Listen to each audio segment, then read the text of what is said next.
So, sa nagbibigay ng chocolate kay Mama, salamat pa din kay Kim. At yun ang kaligayahan ng aking nanay. Pero, ingat ka ba sa sugar kasi sa edad mo na yan, hindi na kaya supply na insulin yung ating pancreas sa ating katawan. So, kailangan na natin palakasin yung katawan natin. At pag-exercise ka, ma'am, medyo sumisexy ka na, kailangan mo nang buwas-bawasan yung kanin, pagkain sa gabi. Tapos, huwag ka na maraming iniisip kasi palagi ka rin namin iniisip. Kaya, sa mga darating na years ay kailangan mas talo mo maging healthy, makatatag ka. Mali mo, someday, itong resort na to, mabili mo na. Diba? Yung ganitong pangalo mo. Tapos, doon ka na lang muna kay Kim kasi masipag naman yan ang pulis eh.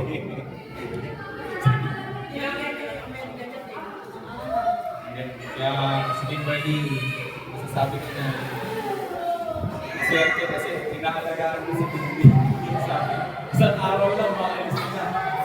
Oy, tatlong gabi, sunod-sunod ba lang yung aral mo uwi, no? Oo, yung ano, Hindi pa si ano? si Baby Kian, ang tagal binamantay ni Mama, sabi ko isang araw, nagmamadali pa. Pero yun nga, I wish you happy birthday. Magtiwala ka na lagi kay Lord. Lagi ka na mag-pray, tsaka magbasa ka na rin ng Bible para mas lalo ka makakilala kay Lord. And yung mga kapatid mo, nasa man sila, mag-pray pa rin kasi ikaw yung atin nila.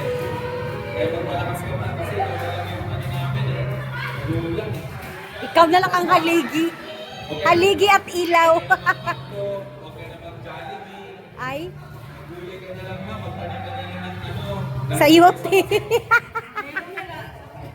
Sayuti. Sayuti.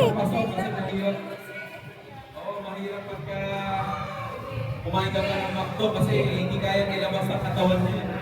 Sipin mo si Papa, bibuntas yung katawan. Oo. Pero discounted ka na sa pagbubutasin ng chat. Discounted.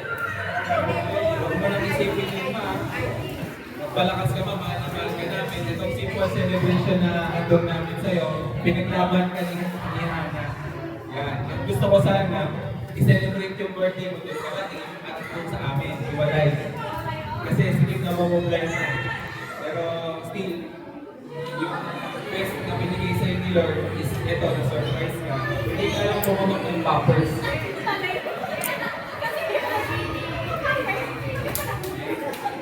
Oh, libre ka na ba sa sine? Libre ka na manood doon kasama ng mga senior na Wala pa tutulong. akong ID, mag-apply pa lang ako Pag pumunta ka sa cinema, makikita ka doon mga senior na libre. Senior ka na. Happy senior, mama! Bayad po, senior! Sasakay ako ng airplane, senior po. Paano kaya? Ate, Yun ba, alam mo na po. So ito naman yung ano, yung panganay ko na anak kay Papa. Wala rin yung isa namin kapatid lang. So yun lang ba, happy birthday. Lana! Ano nangyari? Nano siya? So, ito talaga